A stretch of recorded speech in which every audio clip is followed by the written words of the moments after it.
He threw a big party at his house. Only 2 people didn't show up, Mom and Dad. They couldn't come. They were locked in the bedroom. Dead. When the party's over. His mom took his phone away, and he said he was going to kill her. And he did. They threw a blowout party with his parents still in the house. My eyes popped up. This is real. Now his friend takes you inside the crime. He showed me blood splatter on the baseboard. I told him that I was getting the hell out of there. A tug of war over who's in charge. And his parents plan to stop him until he stopped them first. Killer party.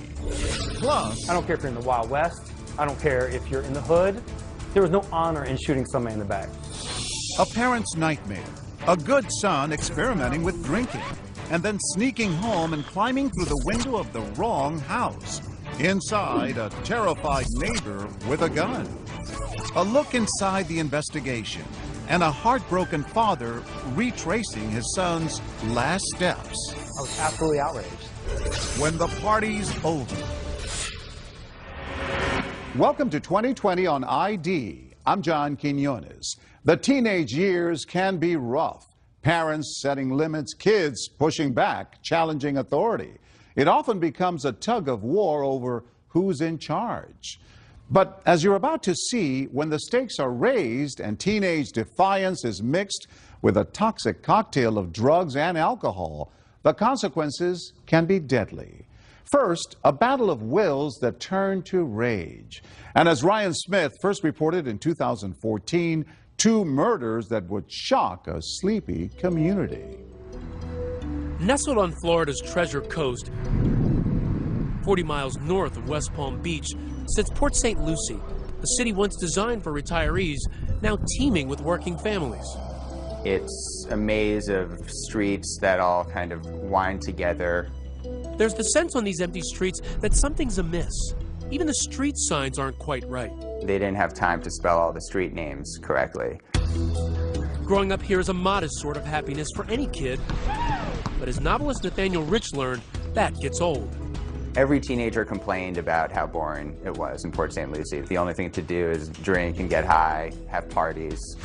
And it's a party that happened here that no one will ever forget.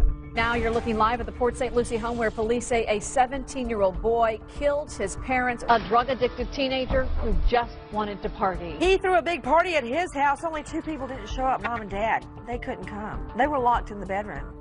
Dead. The million-dollar question is why? Tyler, they say you murdered your parents. A 17-year-old killing his parents, an event that left a confused community looking to its teenagers for answers about high school senior Tyler Hadley.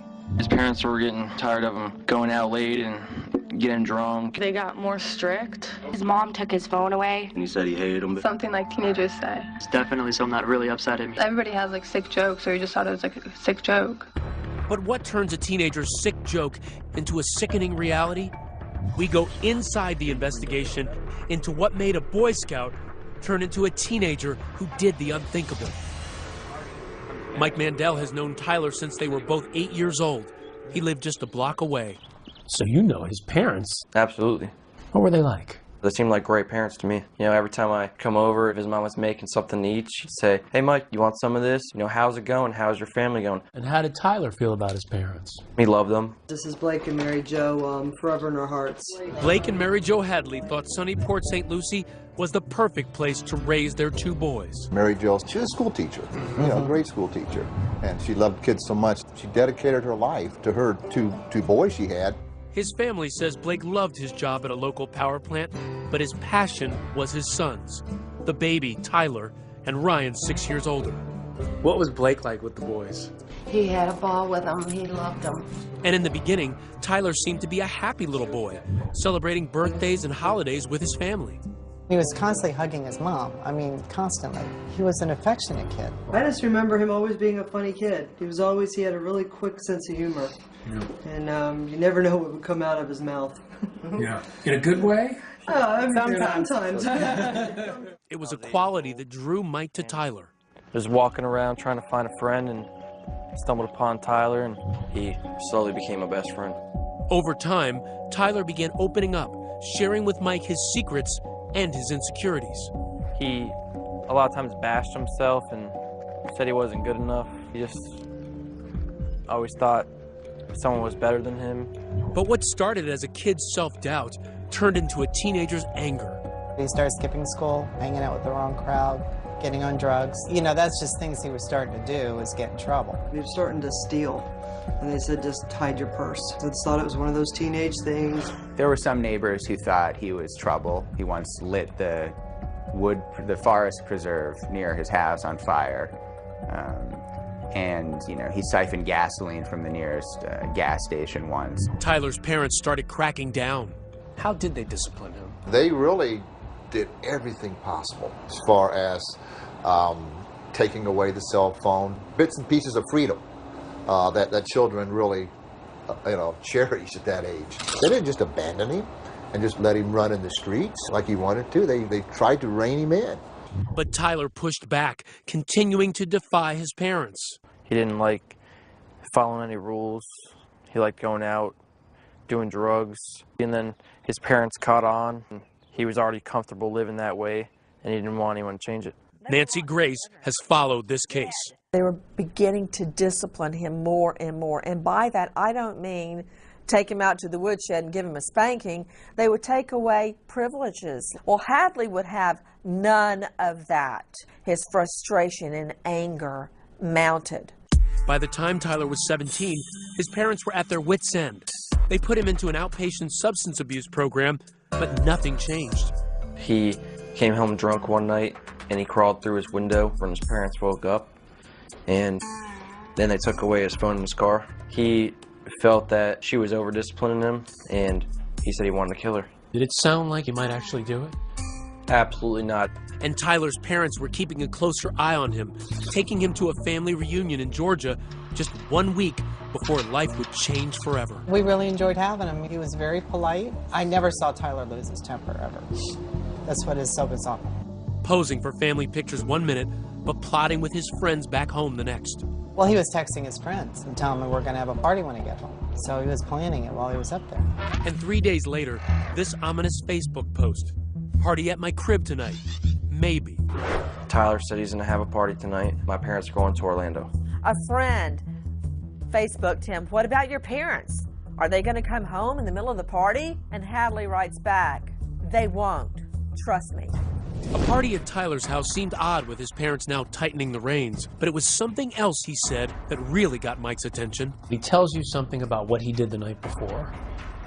Yeah, he said he was contemplating murdering them that night while they were sleeping in their bed. He said he couldn't do it. He didn't have it in him. And what did you think when he told you that?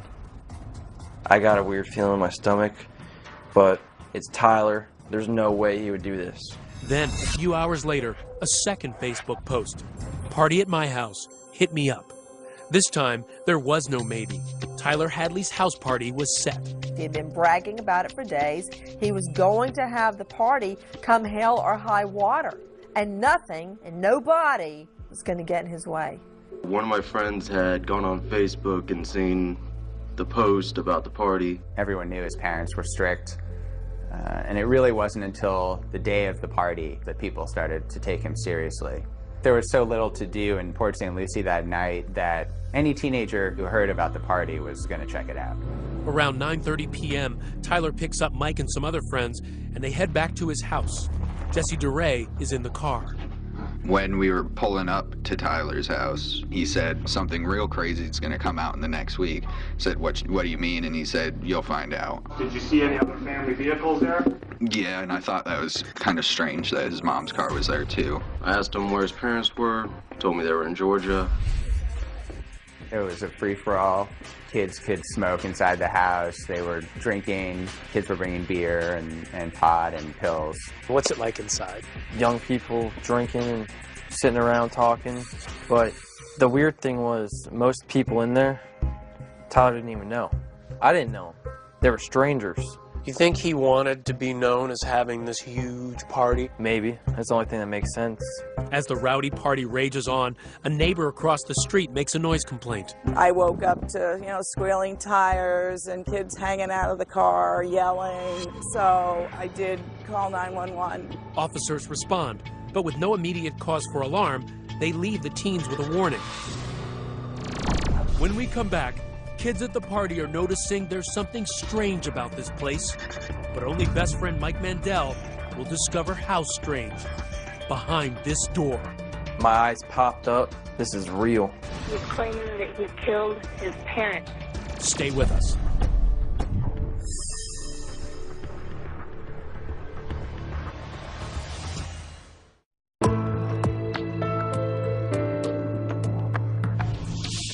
For months, 17-year-old Tyler Hadley's clashes with his parents had been escalating.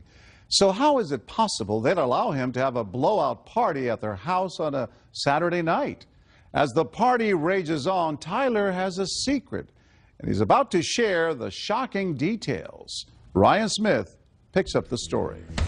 In Port St. Lucie, Florida, Tyler Hadley's house party is in full swing. 60 teenagers drinking and drugging with no parents in sight. Tyler's older brother, Ryan, away at college. One kid was walking around saying, "I smell dead people." Other kids had seen some signs of blood or what could have been blood. The house was a mess. It looked like it had been ransacked. As the night wears down, Tyler is growing agitated. Do you recall him yelling at somebody trying to go back towards the back part of the house? Yes. I heard him just saying, "Get out of the hallway. I don't want anyone in the hallway." How does he seem? He seems eager to tell me something, and he wants to take me down the street and talk. All right, so you guys walk out the house. Tell me what happens now. He says, "Mike, I killed my parents." And I said, "No, you didn't, Tyler. Shut up." And he said, "Mike, look at the driveway. All the cars are there. My parents are dead. I killed them." And then, with partying teens still inside the house, Tyler tells Mike to look for the telltale sign. Blood by a computer desk where Mary Jo had been working, and by the master bedroom door. But still, Mike doesn't believe it. I actually thought he went that far out to play a prank on me that he actually put fake blood on the ground. Really? You think he's playing a prank at this point? Anything but what it is. The idea that teenagers are playing beer pong right here, while just steps away behind this door, his best friend's parents lay lifeless, is too much for Mike to fathom. I took Tyler into the garage and I said, "I want to see them dead. If you really did it, I don't believe you." Tyler says he'll prove it after everyone leaves, but Mike doesn't wait. I walk around back and I go check for myself. I come up to the door, the party's going on over here, and I turn the doorknob, push it, and it opened. I looked down and I seen his father's leg against the door. What was going through your mind when you saw his leg? My eyes popped up, and I said, "He's telling the truth. He did it. This is real." I'm in shock. I feel like there's no way that I'm seeing this. Wake up. Then, Mike Mandel does something as shocking as the party. He doesn't leave. Now, you'd think Mandel would rush to call his parents or take his cell phone surreptitiously and call 911. No. Mandel continued to party hardy for several hours. Why do you stay? It's a hard feeling to explain. You know, I knew this guy for so long. Something wants you to stay here right now. You need to talk to Tyler and figure out as much stuff as you can. How long do you stay? A couple hours. How do you do that? Isn't it eating you up inside? It is eating me up inside. Even though you know he just killed 2 people, you don't see him as a killer. You still see him as a friend at that point? Yes. Why not try to get Tyler out of the house immediately or call the cops? Because he could be a danger to everybody in that house, including you. I was still in shock. Then, in a bizarre moment between best friends, they take this selfie. And I have to show you something here. Why did you take this picture? Because I knew it was going to be the last time I ever seen him. So this was to remember him? Yeah. A lot of people look at this picture and they say, Mike's callous. He doesn't care. What do you say to those people? Look at the picture. Am I smiling? Is Tyler smiling?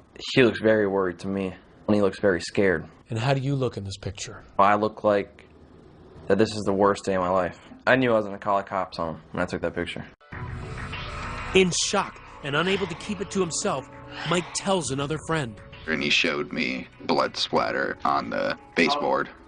Baseboard? Near his parents' bedroom. What did you do? I basically told him that I was getting the hell out of there. I was like, "I'm leaving. You can come with me."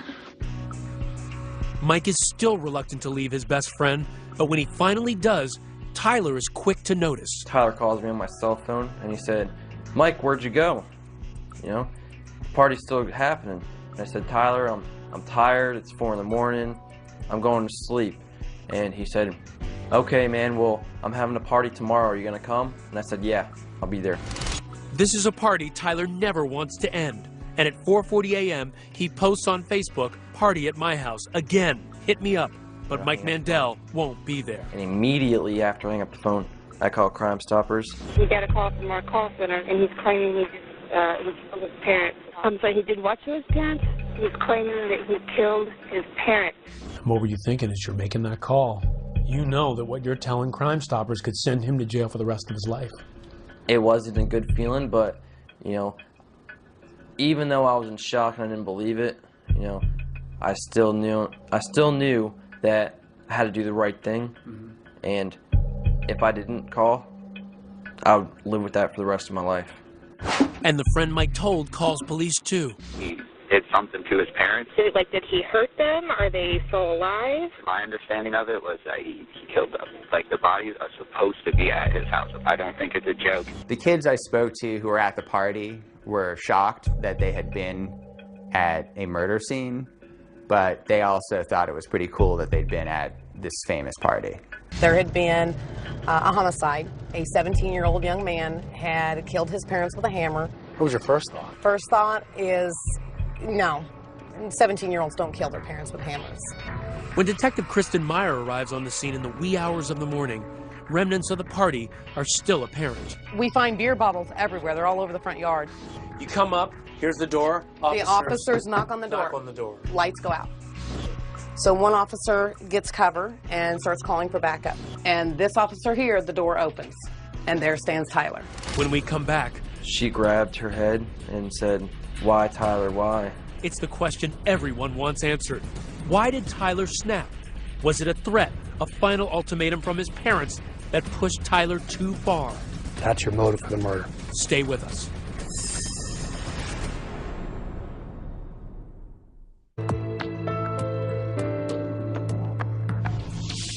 Tyler Hadley has delivered exactly what he promised, the teenage party to end all parties, free-flowing drugs and alcohol with no parents in sight. But when morning breaks and the partiers have all gone home, Tyler is left with the chaos of empty beer bottles and the knowledge of something far worse hidden in the home he shared with his parents. Once again, Ryan Smith.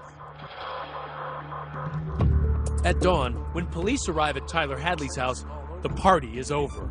Officers see Tyler alone inside, pacing back and forth. And they creep up to this window because they can peek in. What kind of state was he in at that point? They talked about the look on his face. One officer describes it as deranged. Officers ask where his parents are. He said they're out of town, they're in West Palm Beach. He's placed in handcuffs, and the officers go in and search. Inside the master bedroom, they find what looks more like a garbage pit than a place where Tyler's parents slept just 24 hours before. The room is packed with items from all over the house: furniture, magazines, pictures, food. Mom's Good Housekeeping magazine, homework from her students, a family calendar. Underneath, investigators find the bodies of Blake and Mary Jo Hadley. It's the darkest turn possible for a Saturday that began with ordinary errands for the Hadleys. A trip to the local farmer's market, a visit to a dress shop. They were back home early afternoon. His father taking a nap, his mother at the computer. Tyler told his best friend Michael Mandel that to psych himself up, he listened to the Lil Boosie song Feel Lucky. Got it on your mind, I want you to feel lucky. Then he grabbed a hammer. He said he stood behind his mother for 5 minutes while she was on the computer trying to figure out whether or not he should hit her or not, and then at some point he hit her. Mary Jo's screams woke his father. He rushed to the doorway and was stunned by what he saw. And he couldn't even move. And Tyler said he ran up to his father, hit him, and his father asked him why he's doing this, and he said, "Why the f not?" Tyler told him that he then dragged his parents' bodies to their bedroom, then spent hours cleaning up the blood, stripping the walls, leaving empty hooks where family photos once hung, adding them to the pile. At some point during all of this, Tyler makes that post on Facebook that the party is on. He uses his parents' ATM card to withdraw $400 in cash and buys beer for the party. At the party, he's having a great time. He's playing round after round after round of beer pong. He's laughing, he's joking, he's planning a party for the next night. What occurred that day was what can only be described as one of the most heinous, cold-blooded, and calculated murders I've seen in 23 years as a prosecutor. The prosecutor assigned to the case, Tom Bakkedahl, tries to make sense of the grisly murders. This is not your kid from the wrong side of the tracks. This is not your kid who was raised in an abusive, violent family, and these parents gave him everything. Investigators find evidence that points to premeditation. For months, Tyler repeatedly talked about killing his parents to his friends.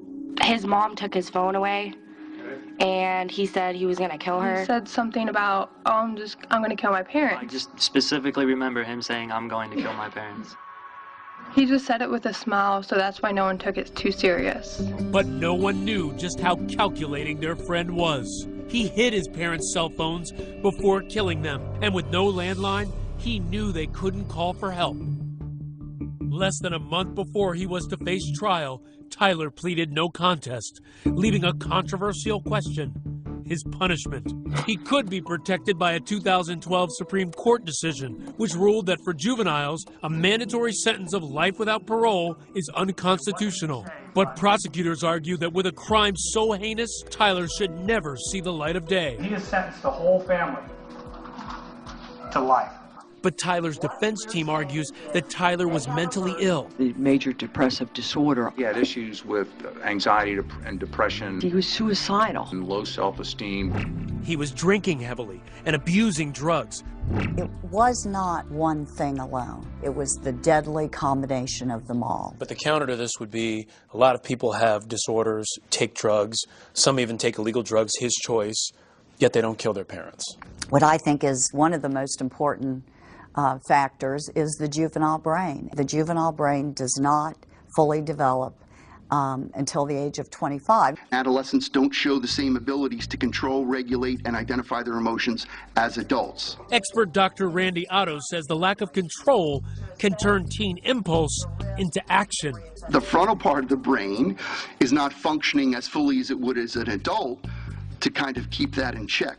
So you have the emotional upset without the part of the brain that is focused on deliberation, reflection, and planning and consideration. But the prosecutor says Tyler, just 153 days shy of his 18th birthday, should be treated as an adult. The state's president? This is not a youthful act of indiscretion. As for the motive, could it really just be the party?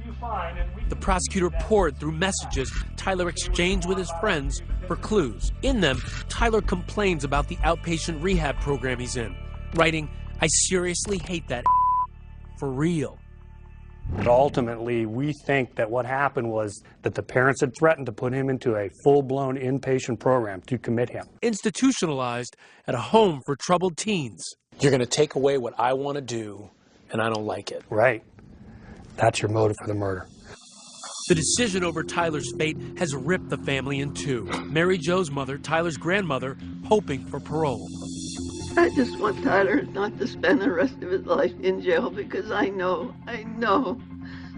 he's a life worth saving. But for his father's family, like Mike and Cindy Hadley, forgiving their nephew is out of the question. I can never forgive what he did. Maybe someday. I can't say never. I don't know. Do you think he understands what he's done to your family? I really don't know at this point. This is a cold-blooded murderer that we're talking about here. Yeah, he's my nephew, and I love him. All right? There's only one sentence. It's life in prison. You don't think there's any way he could rehabilitate himself and be a productive member of society? Would you want him living with you if he got out? Mike's concern now entirely for Tyler's brother Ryan. That's the person that we need to feel sorry for. He lost his entire family. You know, he lost 3 people, his mom and dad and his brother. Could you state your name, please? Ryan Blake Hadley. Do you love your brother still? I do love my brother. Do you hurt for your brother still? Yeah, I hurt for my brother.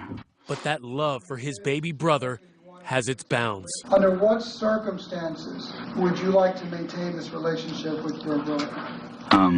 What I want is for him to get the maximum penalty possible. Dr. Hadley? Finally, Tyler speaks publicly about the crime, but offers little insight. I'd like to direct this to my entire family. All of them. Everyone. All of them. And I know it's hard to understand, and you can't begin to explain, what happened. I just want everyone to know that I am truly sorry for the acts I committed. The judge was unmoved. It is hereby the judgment and sentence of the court. The defendant be sentenced to life without the possibility of parole. No one wants to see a youth behind bars, but in this case, he murdered both of his parents. A colder heart I've never seen.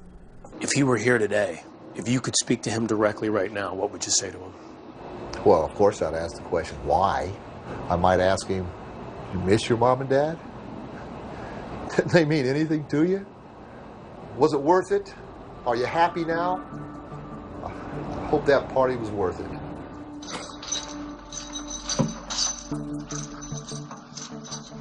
As of 2015, Tyler Hadley is appealing his sentence. Coming up, a good kid grounded and sneaking out to party. But when he comes home drunk, the consequences are deadly. The alarm went off, and then I saw the light come on. Caleb then turned around and simply said, "You just shot me." When we come back.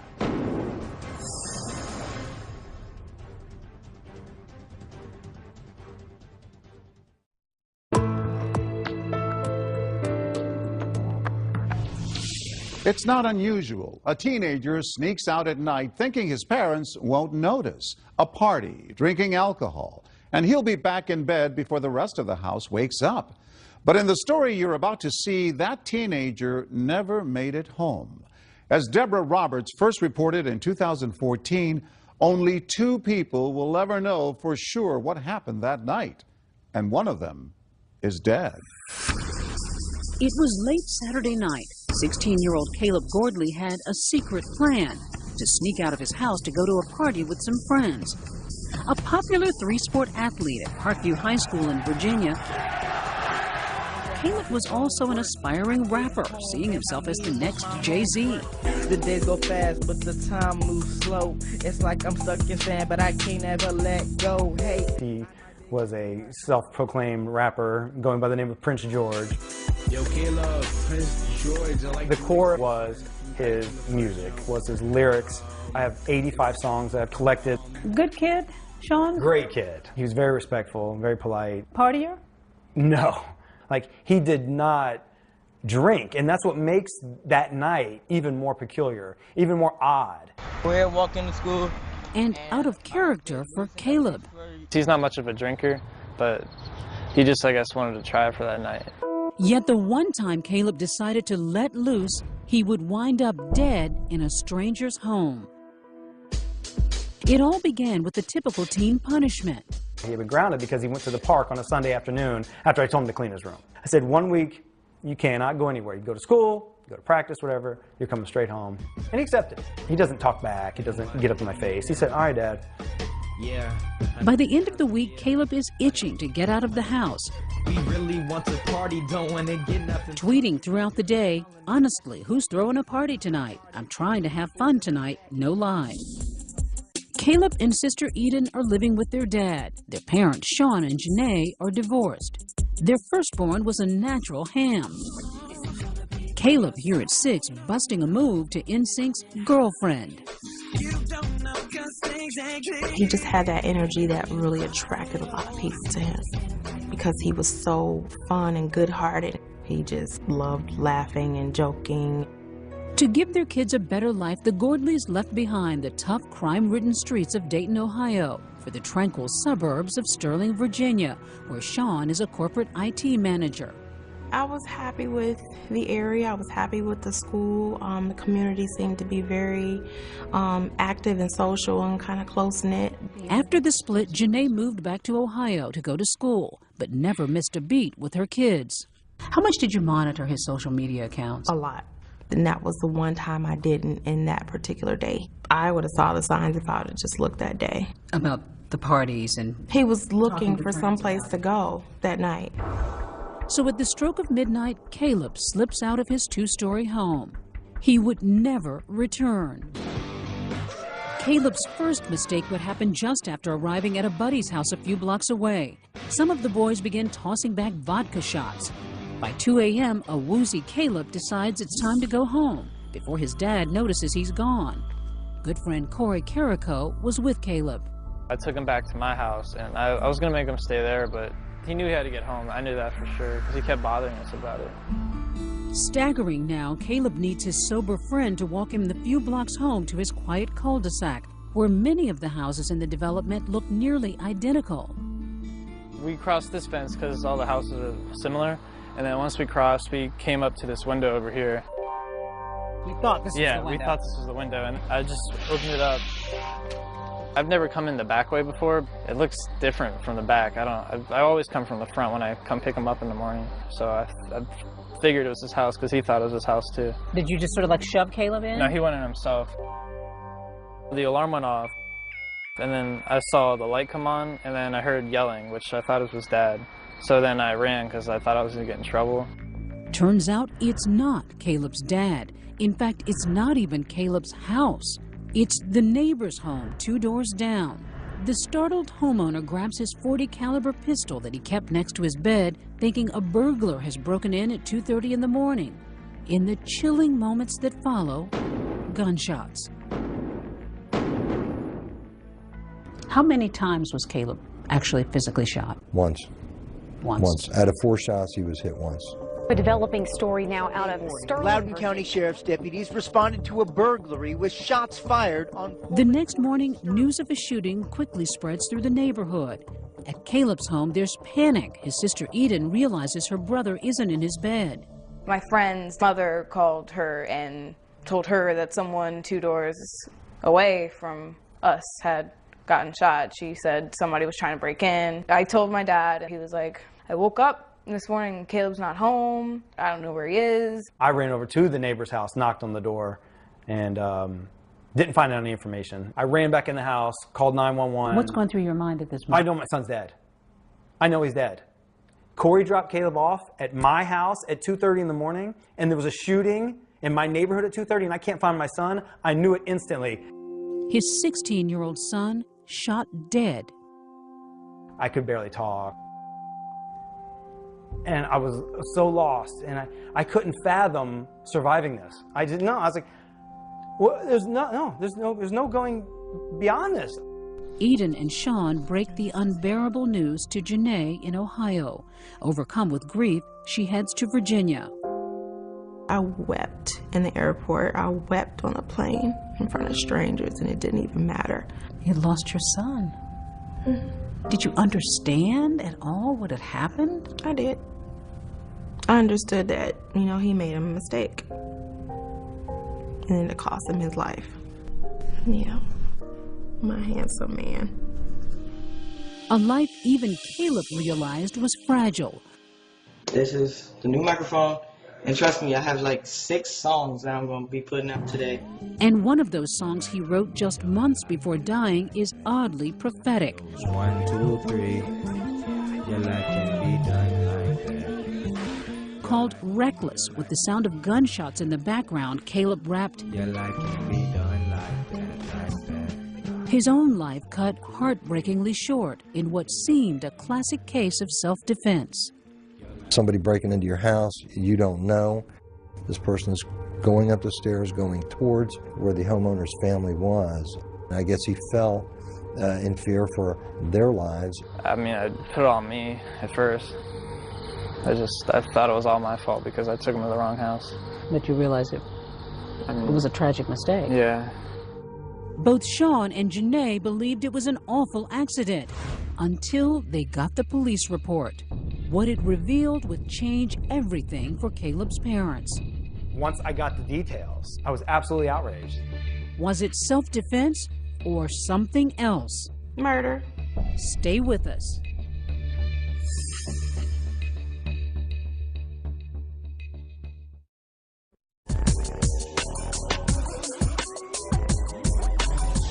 Yeah.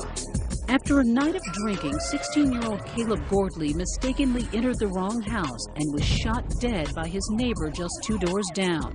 In the immediate aftermath of the shooting, Caleb's father, Sean, was on a mission. And that was to let the world know my son made a mistake.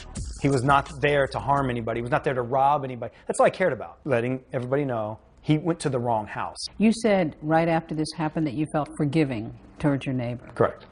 Do you still? No, not 1% forgiving. I'll tell him right here and right now, I apologize for my son entering your house. I will take that. Beyond that, there is no forgiveness. Once I got the details, I was absolutely outraged. It was a horrible, horrible set of circumstances for the family, horrible set of circumstances for the shooter. But 5 months after their neighbor, seen here and identified by others in the neighborhood, shot and killed their teenage son, my son is gone. And nothing will bring him back. Sean and Janae are no longer conciliatory.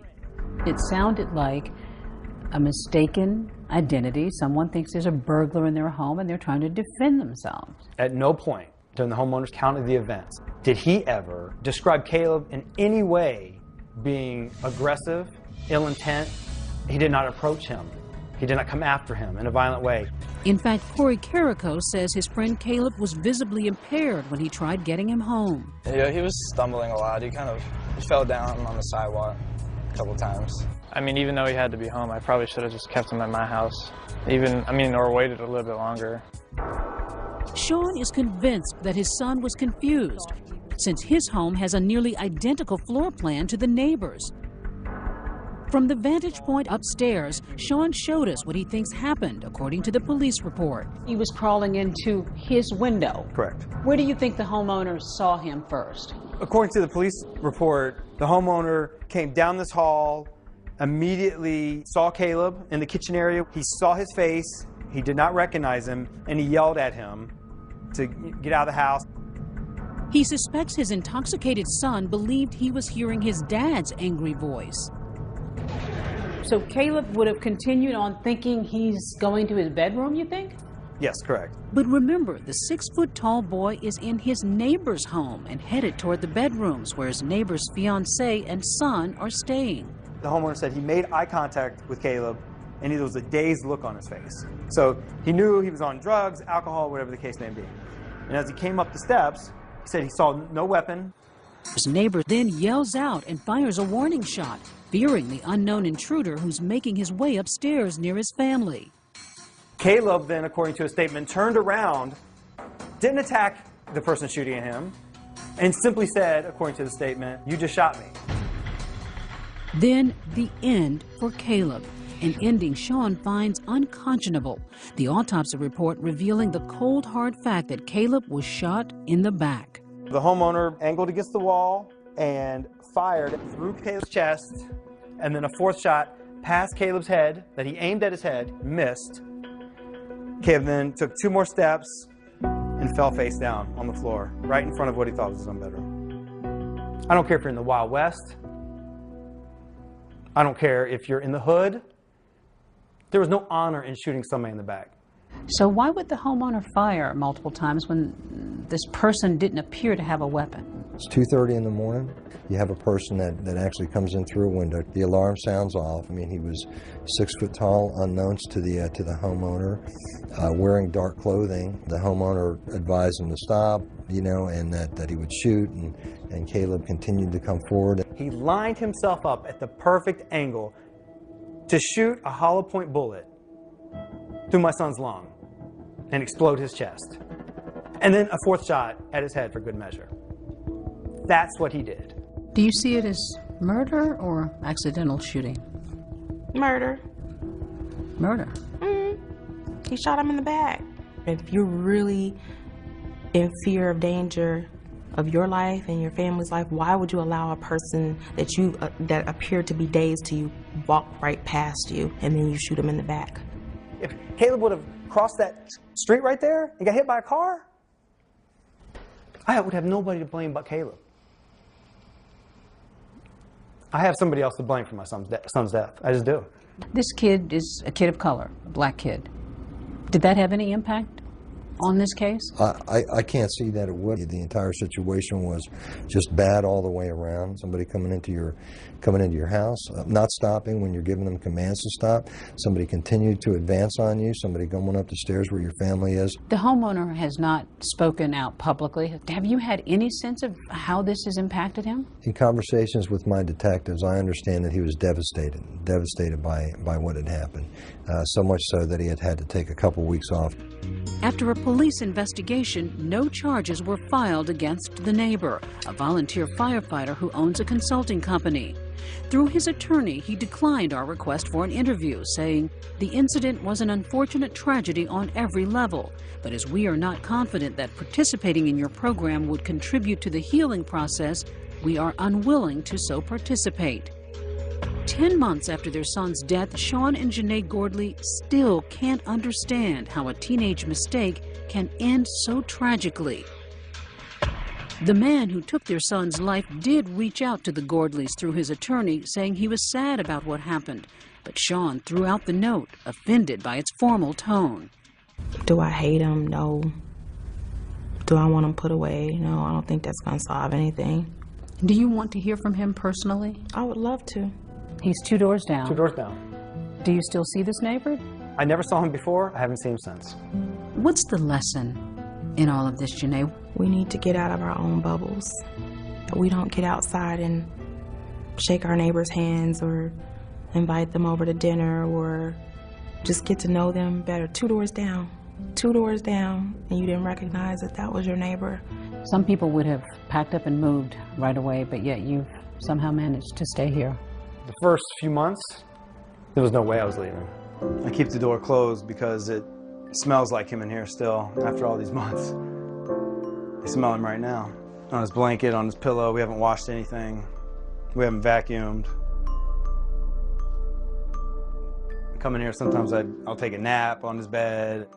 And he awakens to a wall of emotional memories scrawled by Caleb's classmates who were shattered by their friend's sudden death.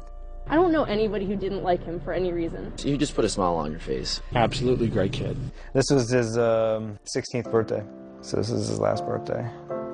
His son would be 17 now, a high school senior making college plans with his friend Corey. He's such a great friend.